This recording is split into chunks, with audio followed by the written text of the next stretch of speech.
Pen చరిత్ర వేల సంవత్సరాల నాటిది. ప్రాచీన కాలంలో ఈజిప్షియన్లు రెల్లుగడ్డిని రీడ్ పెన్స్ ఉపయోగించి పాపిరస్పై రాసేవారు. ఆ తరువాత సుమారు 6వ శతాబ్దం నుండి పక్షుల ఈకలతో క్విల్ పెన్స్ తయారు చేసిన పెన్నులు వచ్చాయి. ఇవి శతాబ్దాల పాటు రాజ్యమేలాయి. ముఖ్యంగా మధ్యయుగంలో పత్రాలు, గ్రంథాలు రాయడానికి వీటినే ఉపయోగించేవారు.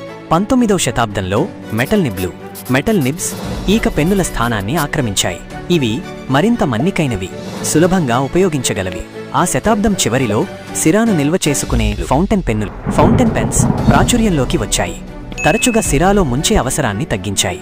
20వ శతాబ్దంలో, ముఖ్యంగా 1940ల తర్వాత బాల్ పాయింట్ పెన్ విప్లవాత్మక మార్పు తెచ్చింది.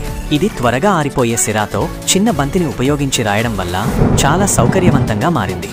ఆ తర్వాత రోలర్ బాల్, జెల్ పెన్నులు వంటివి వచ్చి సిరా రకాలు రాత అనుభవంలో మరింత వైవిధ్యాన్ని తెచ్చాయి.